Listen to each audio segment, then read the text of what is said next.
Hello students, आज हम देखते हैं क्लास 9 का फिजिक्स जो हम लोग पढ़ रहे थे मोशन।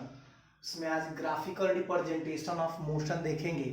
तो ये बहुत इजी है, कुछ याद रखने वाली बातें हैं जो आपको ध्यान में रखना होगा। यहाँ बोल रहा है कि स्पीड टाइम ग्राफ और वेलोसिटी टाइम ग्राफ जो होता है वो सेम होता है। ठीक है, तो हमने यहाँ पे एक बताया, फिगर बनाया, फिगर के थ्रू आपको सब इंडिकेट किया है। बोल रहा है कि speed time graph for a body moving with constant speed और यूनिफॉर्म स्पीड। कांस्टेंट स्पीड से या यूनिफॉर्म स्पीड से कोई बॉडी घूम रहा है ना, मूव कर रहा है, तो उस समय जो उसका जो ग्राफ बनेगा वो straight line parallel to the time axis होगा। यानी ये जो टाइम एक्सिस है जो देख रहे हो, टाइम एक्सिस ये है और ये आपको वेलोसिटी या स्पीड जिसको बोलते हैं, ठीक है ना। स्पीड यहाँ पे है, यहाँ पे डायरेक्शन की मेंशन नहीं है, इसलिए स्पीड और वेलोसिटी को सेम ग्राफ के द्वारा दिखाया जाता है। तो ये जो पैरेलल लाइन है टू द टाइम एक्सिस है ना, तो वो आपको क्या होता है, एक स्ट्रेट लाइन, यही स्पीड टाइम ग्राफ होता है। कोई बॉडी मूव करता है तो हमारा स्पीड टाइम ग्राफ में क्या है, एक स्ट्रेट लाइन है जो कि parallel to the time axis. ये ऑलवेज याद रखना है कि टाइम एक्सिस के पैरेलल जो लाइन है वो आपको स्पीड टाइम ग्राफ को शो करेगा, जो कि कांस्टेंट स्पीड से मूव कर रहा है। कौन से स्पीड, कांस्टेंट या यूनिफॉर्म स्पीड, एकदम ध्यान रखना है। देखो, अब यहाँ पे इससे अगर डिस्टेंस ट्रेवल निकालने के लिए कहेगा, इस टाइप का फिगर में कहेगा कि डिस्टेंस ट्रेवल फाइंड करो, तो एरिया ऑफ रेक्टेंगल, देखो तो जरा ये फिगर क्या बन रहा है, एरिया, इसमें रेक्टेंगल फिगर बन रहा है ए बी सी डी। तो हमने यहाँ पे लिखा कि एरिया ऑफ रेक्टेंगल, और आप रेक्टेंगल का एरिया लेंथ इनटू ब्रेथ ही तो पढ़े हैं। तो लेंथ है आपका एडी और ब्रेथ है आपका, लेंथ हो गया आपका एडी और ब्रेथ हो गया डीसी। तो हमने यहाँ पे लिखा। तो ये था आपको speed time graph for moving body. Constant speed time graph है, कांस्टेंट स्पीड से अगर कोई बॉडी घूम रहा है तो उस समय जो उसका ग्राफ होगा एक स्ट्रेट लाइन होगा, वो भी parallel to the time axis, और उसका डिस्टेंस ट्रेवल ऐसे निकालेंगे।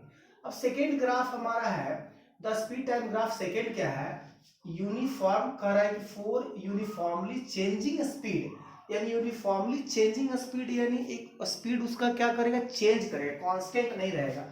तो वो क्या होगा, बी अ स्ट्रेट लाइन, वो भी अगर स्ट्रेट लाइन होगा, यानी ये होगा incline to the x axis या टाइम एक्सिस। टाइम एक्सिस के वो इंक्लाइंडली स्ट्रेट लाइन एक होगा, ठीक है।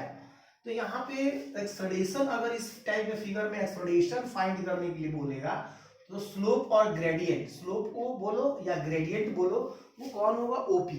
तो ओपी जो हमको यूनिफॉर्म एक्सलेशन में हमको बोलेगा कि एक्सलेशन फाइंड करो इस फिगर में, तो स्लोप जो इसको ओपी को क्या कहेंगे, स्लोप है ना, या ग्रेडियंट है, तो उसको क्या करेंगे, एक्सलेशन को ए से डिनोट करते हैं। तो आपको देखो क्या ये कैसे निकलेगा, तो P Q by O Q, P Q by O Q, P Q by O Q कर देंगे तो इसका क्या निकल जाएगा, स्लोप, यानी एक्सोलेशन फाइंड हो जाएगा इस टाइप का फिगर में।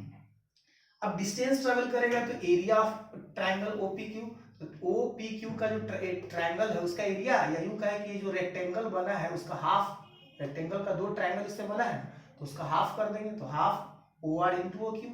ओ आर जो आप दिखाई दे रहा है कि ओ आर है, ओ आर क्या है आपका, पी क्यू है, तो इतना इंटू इतना, ठीक है, सिंपल है बात। अब देखो नोट की बातें ध्यान रखना है कि in speed time graph of a body, अगर स्पीड टाइम ग्राफ है बॉडी का, तो उसमें आपको इसके लिए ग्राफ में नोट वाली बात है कि स्ट्रेट लाइन स्लोपिंग अपवर्ड, अगर वो अपवर्ड स्लोप दिखा रहा है, स्ट्रेट लाइन है जो ऊपर की ओर दिखा रहा है, कैसा दिखा रहा है, ऊपर की ओर, तो वो कैसा होगा, यूनिफॉर्म एक्सेलरेशन होगा। वो कैसा शो करेगा, यूनिफॉर्म एक्सेलरेशन शो करेगा।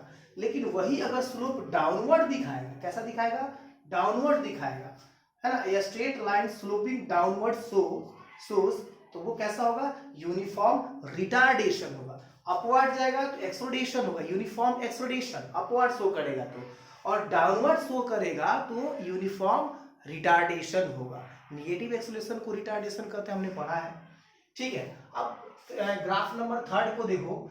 जब ग्राफ थर्ड में क्या होगा कि the distance travelled by the body in given time is equal to the area between the speed time graph and time axis.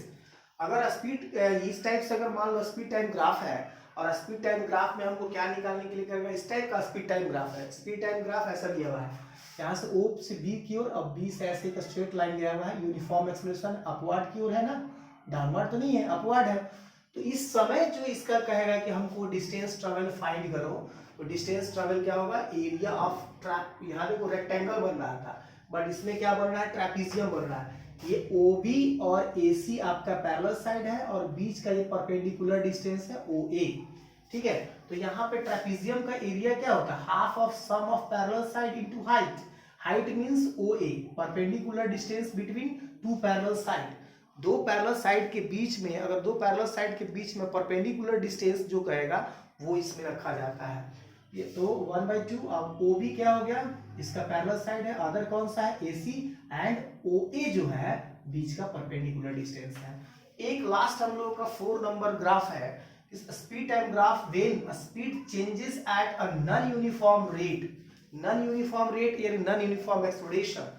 तो इसका जो ग्राफ होगा वो कर्व लाइन होगा, जिसको हम लोग पाराबोला बोलते हैं। क्या बोलते हैं, पाराबोला। तो ये ही चीज ग्राफ से सिर्फ ध्यान रखना है, और कुछ इसमें खास है नहीं, ठीक है। ग्राफ को समझने के लिए ये सारी बातें ध्यान रखोगे तो इससे रिलेटेड न्यूमेरिकल्स होगा या जो भी क्वेश्चन होगा वो बन जाएगा, और इसमें कोई खास बात नहीं है। स्पीड टाइम ग्राफ को ही वेलोसिटी टाइम ग्राफ कहा जाता है, क्योंकि इसमें डायरेक्शन से मतलब नहीं होता, ठीक है। मिलते हैं नेक्स्ट वीडियो में, ठीक है।